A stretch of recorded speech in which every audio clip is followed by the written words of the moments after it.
Welcome to the Dr. AMADI Show, where we rise above the noise, breathe, and step into a higher dimension of leadership, emotional mastery, and personal rulership. I'm your host, Dr. Emmanuel AMADI, and in this space, we confront the pressures of life, and we awaken the leader buried inside every human spirit. Whether you're listening from Glasgow, London, New York, or anywhere across the world, this is your moment to grow. So take a breath, open your heart, and prepare to think deeper, live stronger.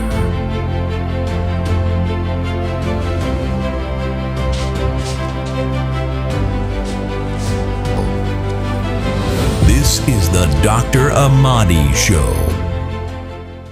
What will happen if someone stole the next 27 years of your life? Not 27 days, not 27 months, but 27 years.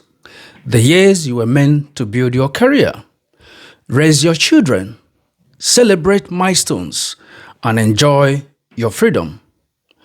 What kind of person will emerge after nearly 3 decades behind prison walls? Most people, including myself, will expect anger, resentment, bitterness, and a desire for revenge.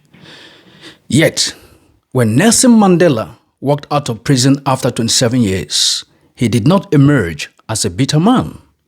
He emerged as a leader, a reconciler, a national builder, a statesman, and a symbol of emotional mastery.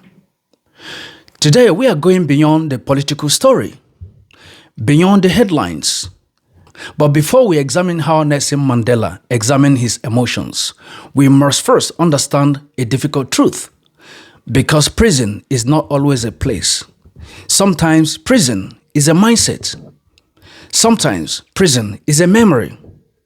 Sometimes prison is a wound that never healed. And before we talk about the prison Mandela was held for 27 years, we need to talk about the prison many of us are still living today. So let's begin there, which I call part 1, the prison we cannot see. Most prisons are made of steels, but the most dangerous prisons are invisible. Many people today listening to me are trapped in prisons that nobody can see. A prison of resentment, a prison of disappointment, a prison of betrayal, and a prison of regret. Someone hurt you years ago. Someone overlooked you. Someone betrayed your trust. Someone denied you your opportunities. And someone spoke words that wounded you deeply. The event ended years ago, but emotionally, you are still serving the sentence. The person who hurt you may have moved on, yet they continue to occupy valuable space in your mind. Psychologists call this emotional captivity. You replay the event, you relive the pain, you rehearse the argument again and again and again. Meanwhile, your emotional energy is slowly being drained out of proportion. Many people spend decades imprisoned by a moment. Mandela understood something very profound. He understood that physical imprisonment and emotional imprisonment are not the same. One can lock your body away, but only you can imprison your mind. If emotional imprisonment is possible, then Mandela's story becomes even more remarkable. Why? Because while many of us struggle to forgive a single offense, Mandela faced something few human beings could imagine. Not days, not months, but 27 years of confinement behind the walls. So what happened during those years, you may ask? What kind of thinking allows a man to endure such suffering without becoming consumed by it? So let's take a closer look. Part 2, the long walk through suffering. The long walk through suffering. Nelson Mandela was arrested in 1962. He will spend the next 27 years in prison. Think about that. 27 good years. Many of us will become frustrated waiting 10 minutes in a queue. Many of us lose our patience after a delayed flight, let's assume from here to London. Many of us become angry when life inconveniences us for just a few days. But Nelson Mandela endured decades. His prison cell was tiny. His freedom was stripped away. His contact with family was severely restricted. His future was uncertain. Many of the best years of his life disappeared behind prison walls. Yet, suffering alone does not determine a person's character.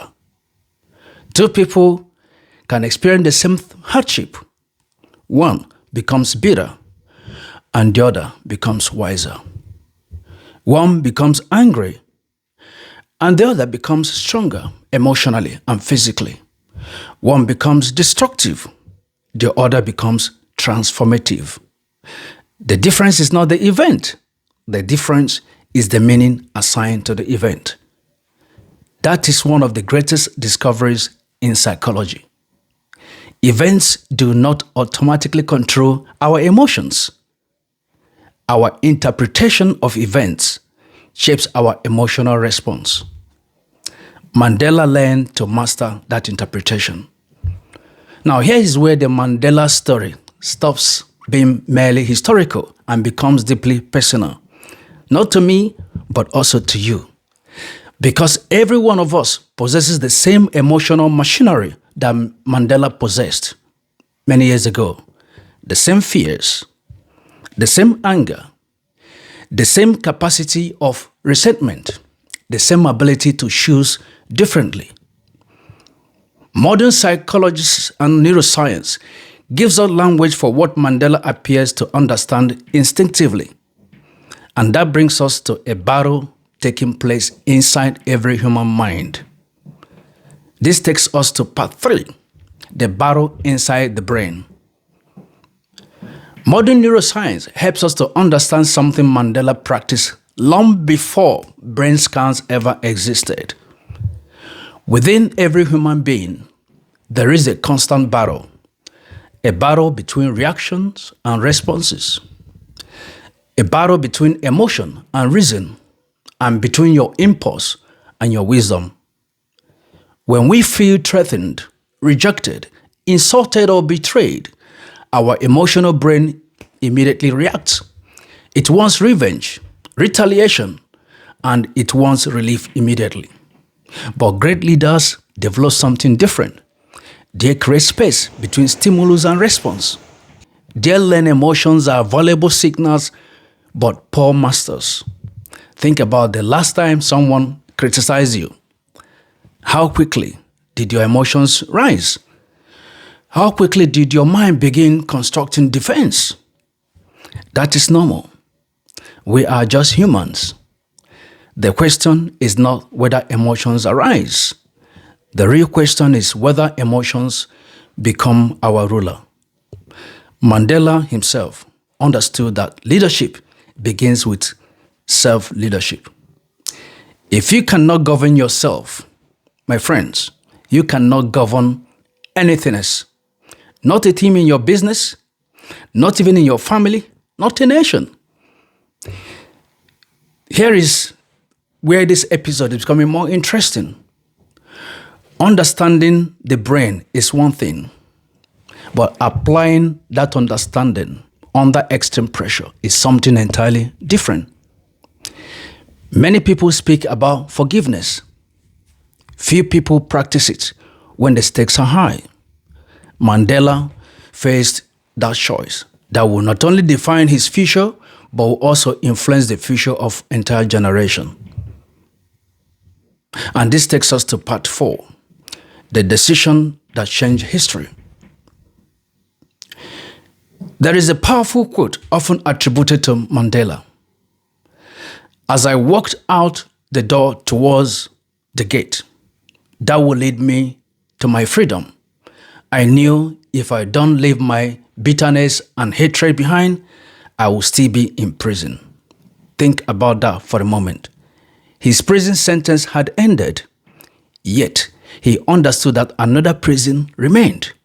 The prison of hatred, the prison of resentment, the prison of revenge. And he made a decision that many people today will never make. He chose freedom twice, not once. First physically, then emotionally. That decision alone changed history. Because when Mandela became president of South Africa, he did not pursue revenge. He pursued reconciliation. He understood something many leaders never learn. You cannot build a future while carrying the weight of yesterday's wounds. A divided nation needed healing. A wounded people needed hope. A fractured society needed leadership. And leadership begins with emotional mastery, not emotional suppression, not pretending pain never happened, but refusing to allow pain to dictate your future. That is emotional rulership.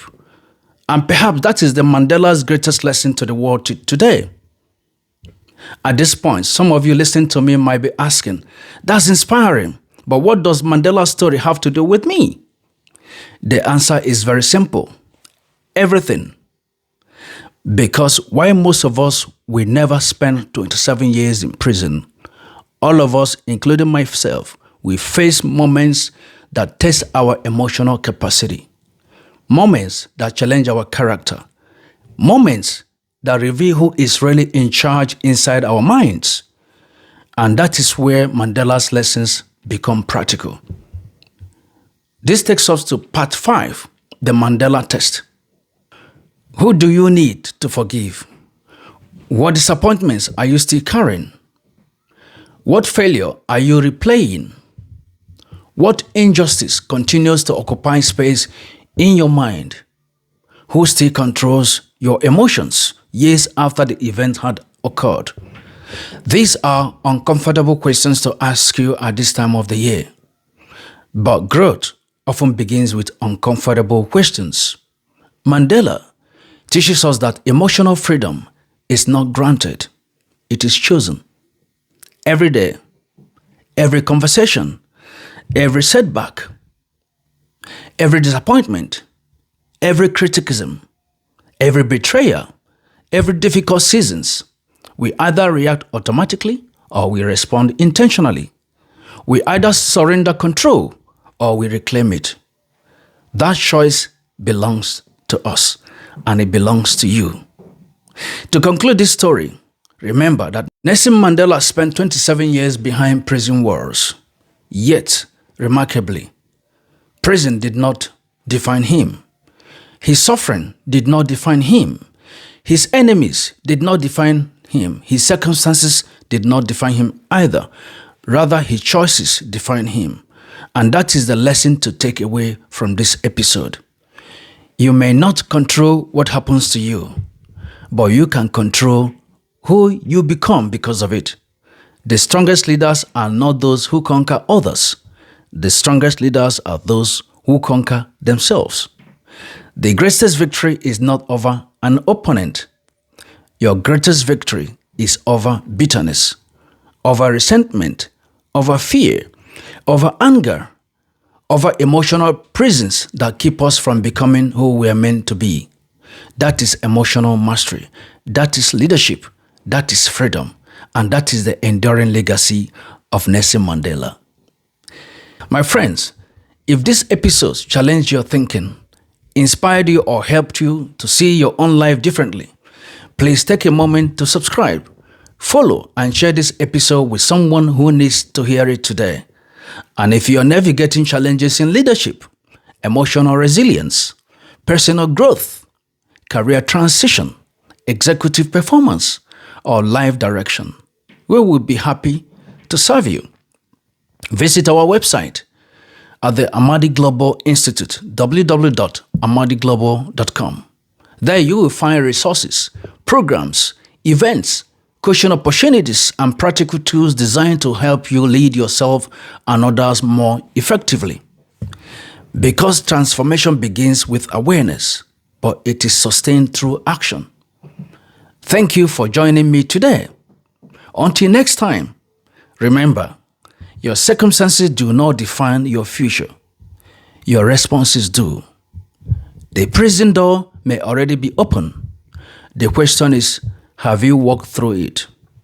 This is Dr. Emmanuel Amadi, and this has been the Dr. Amadi Show. Mandela taught us that freedom is not merely the absence of chains. Freedom is the presence of self-mastery. And the longest walk any of us will ever take is the journey from reaction to wisdom. Thank you. And I look forward to seeing you in the next video. Bye-bye. Thank you for listening to the Dr. Amadi Show. If there's one thing I want you to remember, it's this. Your current circumstances do not define your future. The decisions you make today do. Every week, we bring you practical insights, real-world solutions, and powerful conversations designed to help you lead better, live better, and achieve more. If this episode added value to your life, subscribe and share it with someone who needs encouragement, direction, or a breakthrough. To work with us, partner with us, or discover how we can help you unlock your next level, visit AMADIGlobal.com. Until next time, keep growing, keep learning, and keep becoming the person you were created to be. This is Dr. Emmanuel Amadi. Thank you for listening to the Dr. Amadi Show.